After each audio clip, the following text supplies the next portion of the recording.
Assalamualaikum warahmatullahi wabarakatuh. Alhamdulillah hamdan yuwafi ni'amahu wa yukafi'u mazidah. Wassalatu wassalamu ala man la nabiyya ba'dah wa ala alihi wa sahbihi wa man ittaba'a hudah. Amma ba'd. Jamaah subuh yang sama berbahagia, menyambung pada apa yang pernah saya sampaikan di subuh yang pertama,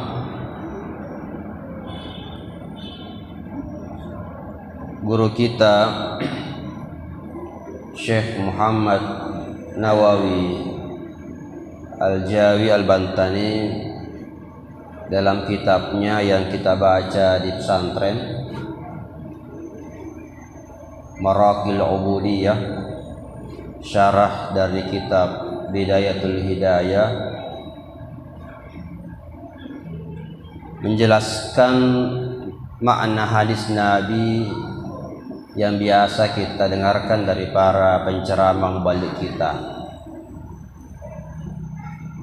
Ustadz kita biasa menyebutkan hadis tentang keutamaan berpuasa. Di antaranya yang terkenal itu adalah hadis tentang bau mulut. Rasulullah Shallallahu Alaihi Wasallam bersabda, la halufu famissaimi atyabu indallahi min rihil miski. Sudah hafal semua anak-anak ini. Sungguh, kata Nabi, bau mulutnya orang yang berpuasa itu lebih harum di sisi Allah daripada bau minyak kasturi atau misk. Al-miski itu adalah jenis parfum, jenis minyak wangi yang paling harum dulu pada masa Nabi di Arab. Ya, entah sekarang apakah masih ada itu ataukah sudah berubah merek. Pada intinya adalah bahwa di antara seluruh minyak-minyak wangi, parfum yang ada di Arab pada masa Nabi, al-miski ini adalah yang paling harum. Maka Nabi mengatakan bahwa perumpamaannya bau mulutnya orang yang berpuasa itu seakan-akan di sisi Allah Subhanahu wa taala itu tidak berbau busuk. Ya, bukan pada kenyataannya yang kita rasakan di sini. Tapi di sisi Allah itu adalah lebih harum daripada parfum minyak wangi yang paling harum di dunia ini. Hadirin jamaah yang berbahagia, ada yang salah paham sebagian. Begitu mendengar tekstualnya hadis ini, hanya dengar langsung saja, tidak membaca penjelasan ulama, maka mereka berkata, kalau begitu saya tidak usah sikat gigi selama berpuasa. Jadi 1 bulan tidak pernah sikat gigi? Ya tidak. Botok lah itu, kebopot tuh.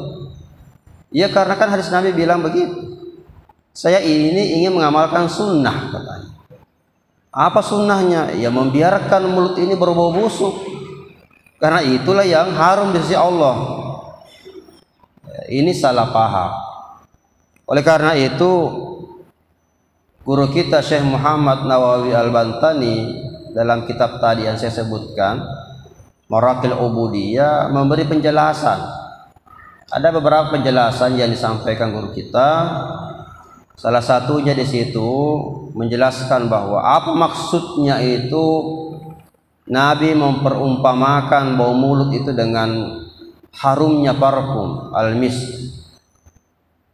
Karena kalau diteliti secara nyata, kenyataannya, faktanya itu tidak ada orang yang berpuasa mulutnya harum. Ya, akibat kosongnya perut itu mengeluarkan bau yang tidak sama biasanya.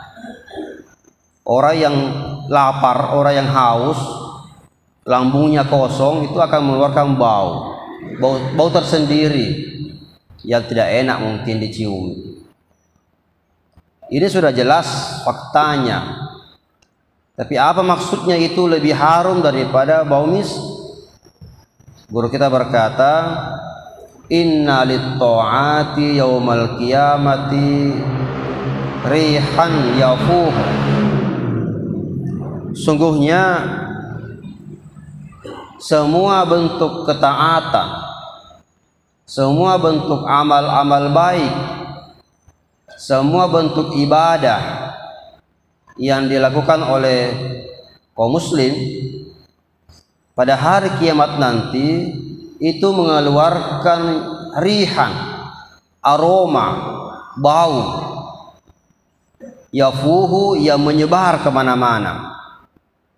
Artinya bahwa ketika kita nanti menghadap kepada Allah Subhanahu wa taala pada hari yaumul qiyamah, pada hari semua manusia berkumpul di pada mahsyar, lalu malaikat akan membagi-bagi yang mana kelompok celaka, yang mana kelompok yang selamat. Maka apa tanda yang akan kelihatan di situ? Di antaranya adalah ada baunya orang yang menjadi penanda bahwa inilah yang selamat dan ini yang celaka. Dan semua bentuk amalan ibadah yang dilakukan manusia itu akan mengeluarkan bau. Ada yang berbau busuk, ada yang berbau harum. Inna lit-ta'ati rihan yafuh. Semua bentuk amalan ibadah ada baunya masing-masing. Jadi orang yang salatnya akan berbau harum. Orang yang bersedekah, yang menyumbang di masjid atau di pesantren akan mengeluarkan bau. Semakin banyak sumbangannya, semakin harum baunya, semakin jauh terasakan baunya, harumnya itu amalnya itu. Orang yang berzakat, orang yang berhaji, orang yang umrah, orang yang zikir, orang yang ahli Quran, pasempajang, tahajud, semuanya akan mengeluarkan baunya masing-masing ibadah itu. Nah, ternyata faraihatus shaumi kal miski, kata guru kita, dan baunya itu puasa, ibadah puasa di antara ibadah-ibadah yang lain itu bagaikan al-miski di antara parfum yang lain. Artinya seakan-akan bahwa ibadah puasa itu paling harum di antara seluruh ibadah-ibadah yang lain. Dibandingkan baunya salat, baunya haji, baunya zakat dan lain-lain sebagainya, ibadah puasa, harumnya ibadah puasa jauh lebih harum daripada ibadah-ibadah yang lain. Nah, pertanyaannya jamaah sekalian, mengapa ibadah puasa itu betul diistimewakan seperti itu? Mengapa ibadah puasa dinilai tertinggi dibandingkan yang lain dari segi baunya, lebih harum daripada yang lain? Yang pertama, bahwa ibadah puasa itu berbeda daripada ibadah-ibadah yang lain, ada kekhususannya. Yang mana kekhususannya ibadah puasa? Kalau salat itu, kalau kita tidak khusyuk, ya, tidak konsentrasi dalam salat, dan memang tidak ada manusia yang bisa seperti Nabi Rasulullah khusyuknya dalam salat, tidak ada. Ulama pun tidak ada yang konsentrasinya khusyuknya itu 100%. pasti ada takalupa-takalupanya dalam salat, pasti ada pikiran-pikiran lain. Tidak ada yang bisa seperti Rasulullah. Nah, orang yang salat mulai takbir ihramnya sampai salam, seandainya tidak ada sama sekali ingatannya kepada Allah, mapamula matakabir ihram letu mak berseleng dia gaga peringeranna, tidak ada khusyuknya. Bagaimana salatnya? Salatnya tetap sah. Yang penting gerakannya dan bacaannya benar. Orang yang zakat, ketika dia berzakat tidak ada ingatannya, itu juga sah. Orang yang haji, mulai dari ihramnya, ya, ketika ihram, tawaf, sa'i, melempar jumrah, bermalam di Mina, tahallul, seluruhnya rangkaian haji itu tidak ada ingatannya kepada Allah. Dia merengerang. Tapi melakukan itu semua, selesai semua itu dilakukan dengan yang benar, ikuti cara-caranya, maka hajinya sah. Ibadah puasa tidak ada gerakannya, tidak ada juga bacaannya. Jadi yang dinilai ibadah puasa ini adalah hatinya orang. Iya, hatinya orang yang dinilai. Kalau salat itu tidak ada konsentrasi, sah. Haji umrah tidak ada konsentrasinya, orang sah. Tidak perlu, walaupun dia main-main saja itu, yang penting dia wukuf, dia sa'i, dia tawaf, walaupun dia sambil memikir-mikir yang lain, semuanya tetap sah. Tapi ibadah puasa ini persoalan iman, persoalan hati yang selalu dijaga untuk tidak terpengaruh melakukan hal-hal yang membatalkan puasanya. Oleh karena itu, karena hati yang menjadi pokok di sini, karena ibadah puasa itu tergantung kepada ketahanan jiwa, kepada keikhlasan hati, maka inilah yang menjadi puasa itu jauh lebih dinilai berharga daripada yang lain. Artinya baunya lebih harum daripada baunya ibadah yang lain. Itu yang pertama. Jadi ada yang berkata begini, bagaimana orang yang berpuasa terus tidurnya sampai maghrib, mapamula subuh letu tetek 5 matiin robawana jama, tidur saja terus. Kenapa tidur? Ya daripada saya batal, daripada saya berpikir-pikir yang lain, daripada saya menonton film-film yang tidak baik, daripada saya begini-begini, jadi saya tidur. Tidur terliwat-liwat itu juga bukan namanya puasa. Karena puasa itu apa? Menahan nafsu. Sedangkan dia nafsu tidurnya ya overdosis. Dia justru melampiaskan nafsu tidurnya berlebih-lebihan. Itu juga nafsu. Nafsu bukan cuma makan, minum, tidur pun juga nafsu. Jadi orang yang tidur seharian, tidak ada yang lain yang kerja, tidur saja, sama saja dia tidak berpuasa, karena tidurnya itu juga nafsu yang dibebaskan, tidur berlebih-lebihan. Sama aja makan berlebih-lebihan. Bagaimana kalau kita puasa sambil main catur, main apa, main halma, main apa gitu? Tidak apa-apa puasanya memang. Bukan perbuatan yang membatalkan puasa karena cuma main catur. Tapi dalam main catur itu kemungkinan ada saling ketawa-ketawa, main joker, jenderal, main domino, madomeng. Itu memang puasa tidak berpengaruh. Tidak apa-apa puasanya, tapi masalahnya apakah puasa ini nanti harum jika orang main domino seharian? Dimana ketika main domino, main kartu, main joker itu bisa jadi ada apa? Saling mengejek, seketawa-ketawai, ada niat mengalahkan, ada niat untuk merendahkan orang, ada niat untuk menginjak-injak orang karena mau menang, mau kalahkan orang. Nah, perasaan seperti inilah yang nantinya justru tidak akan membuat puasanya harum, tapi puasanya akan menjadi busuk di hadapan Allah Subhanahu wa taala. Lebih busuk daripada mulutnya orang yang berpuasa sebenarnya. Hadirin jamaah subuh yang berbahagia. Yang kedua, mengapa ibadah puasa itu lebih harum daripada bau kasturi? Karena di antara ibadah-ibadah yang lain, puasa ini memiliki nilai keikhlasan yang sangat tinggi. Dan ikhlas itulah yang sangat tinggi nilainya di mata Allah Subhanahu wa taala. Semua ibadah apa yang menentukan? Lillahi ta'alanya. Bukan besarnya ibadah itu, bukan banyaknya ibadah itu, bukan rakaatnya yang panjang-panjang, rakaatnya banyak, tapi adalah lillahi ta'alanya. Orang yang salat masih bisa riya, masih bisa mau dipuji, masih bisa muncul perasaan melok diaseng, bisa.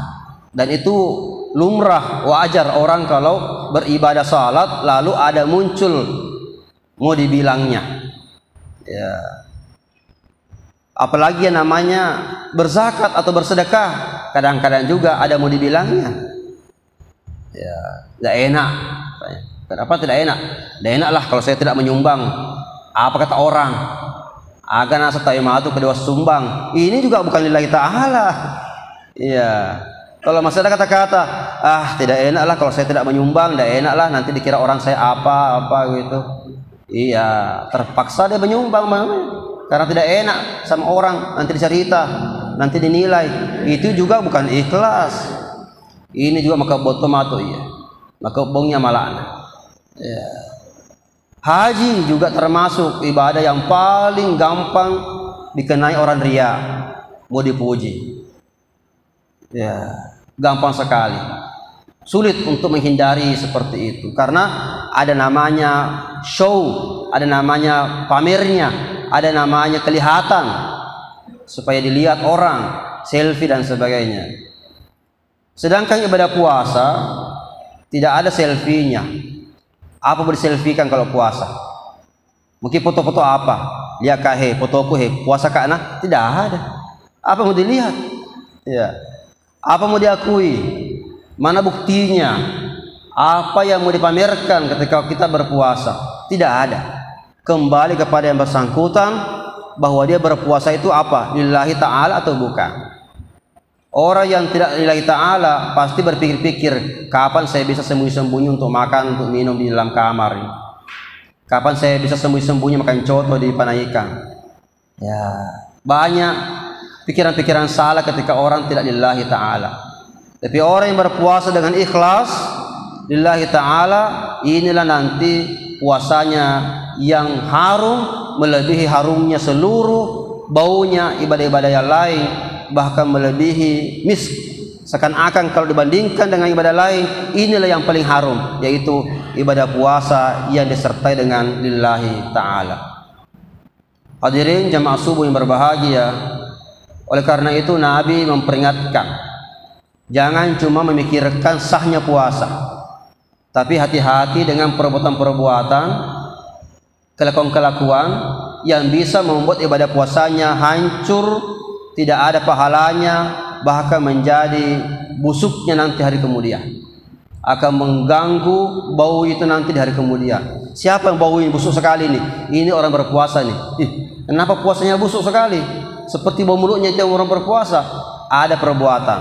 Nah, saya kira sudah dijelaskan oleh ustadz-ustadz kita, para penceramah kita, ada 5 yang membuat puasa itu menjadi busuk nanti di hari kemudian. Bukan jadi harum, malah busuk.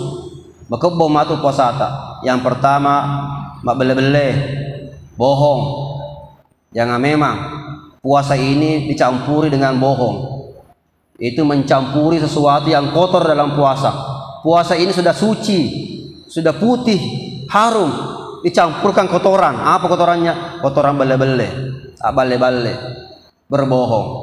Yang pedagang-pedagang di pasar jangan sampai bohong-bohong supaya laku. Ya, dia bilang ini cendolok tak bu? Cendolok apa ini? Baru gini? Baru gini. Padahal sudah 3 hari. Sampai di rumah, kenapa lain baunya ini? Ternyata sudah 3 hari itu cendoloknya masih nak jual. Baru bilang ini baru tadi saya bikin. Padahal anu bohong. Ini Apalagi an-namimah.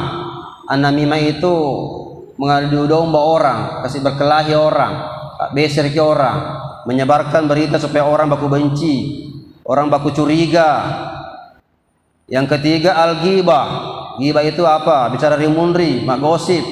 Hati-hati di masjid, menunggu buka puasa, cerita sama orang, bagaimana ya itu mager mana memang roh, aku memang roh, begitu memang itu, hati-hati kona, tuh itu, aduh, ini semua aibnya orang dibongkar semua di masjid, sambil menunggu buka puasa, habis puasanya, justru puasa itu nanti yang berbau busuk di hari kemudian. Kemudian yang keempat adalah berjanji atau bersumpah palsu, ya, kandalaka biasa itu. Kandala. Siapa mau kandala? Dong mau kandala ini. Orang mau sembuh dia mau kandala. Ini bahasa-bahasa kandalaka. Demi Allah, demi Allah, demi Tuhan.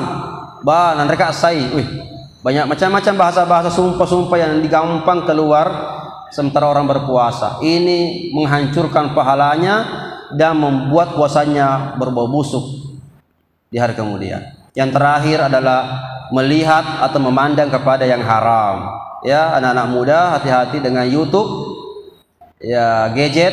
Di situ banyak tampilan, tidak ada yang bisa melarang. Kalau kafe-kafe, diskotik, ya, tempat-tempat maksiat itu ditutup oleh pemerintah ketika bulan puasa, tapi YouTube tidak ditutup, HP tidak ditutup, gadget tidak ditutup, internet terbuka. Mau nonton apa ada, bulan puasa masih ada itu, gampang dibuka di mana-mana itu. Orang yang berpuasa sambil menunggu buka puasa, buka-buka nonton dulu lah, wah membelalak matanya. Ini semua adalah perbuatan-perbuatan yang justru nanti akan menghancurkan puasa dan akan membawa puasanya nanti berbau busuk di hari kemudian. Semua orang akan terganggu dengan bau busuknya itu puasanya sendiri. Nanti di hari kemudian malaikat akan melihat yang mana yang harum, sini. Ini jamaah mana nih? Jamaah Nurul Ihsan. Kenapa busuk? Oh, ini berpuasa ini, tapi puasanya dicampuri dengan perbuatan-perbuatan yang tidak baik. Akhirnya puasa itu lebih busuk daripada mau bau mulutnya orang yang berpuasa. Bukan justru menjadi lebih harum. Jadi jemaah sekalian, kesimpulannya hadis Nabi itu adalah motivasi buat kita untuk bagaimana kita ini menjadi harum karena puasa kita. Harumnya kenapa? Yang pertama, ikhlas lillahi ta'ala, puasanya karena Allah, bukan ikut-ikutan, bukan karena ada tujuan lain-lain. Yang kedua, jangan campur-campuri puasa dengan perbuatan-perbuatan yang kotor, ya, kata-kata kotor, melihat-lihat yang kotor, mendengarkan bicara-bicara kotor, pergi ke tempat yang kotor. Itu semua hanya membuat puasa kita busuk di mata Allah Subhanahu wa ta'ala. Saya kira inilah yang saya sampaikan. Semoga ada berkahnya. Semoga puasa kita semua mengantar kita untuk menjadi kelompok-kelompok orang yang selamat di hari kemudian. Saya kira itu, lebih dan kurangnya mohon dimaafkan. Wallahul hadi ila siratal mustaqim, wallahul muwaffiq ila aqwamit thoriq. Wassalamualaikum warahmatullahi wabarakatuh. Bismillahirrahmanirrahim. Alhamdulillahirabbil alamin, hamdan yuwafi ni'amahu wa yukafi mazid. Ya rabbana lakal hamdu kama yanbaghi li jalali wajhika sultan. Allahumma shalli wa sallim ala sayyidina Muhammad wa ala alihi wasallam. Allahumma ighfir lana wa liwalidina wa limasyayikhina wal mu'minina ala kulli syai'in qadir. Rabbana zalamna anfusana wa illam taghfir lana wa tarhamna lanakunanna minal khasirin. Allahumma a'inna ala zikrika wa syukrika wa husni ibadatik. Allahumma inna na'udzubika min Rabbana hab lana min ladunka rahmatan wa hayyi lana min Rabbana atina fid dunya hasanah wa fil akhirati hasanah wa qina azabannar. Wa sallallahu ala sayyidina Muhammad wa ala alihi. Al-Fatihah.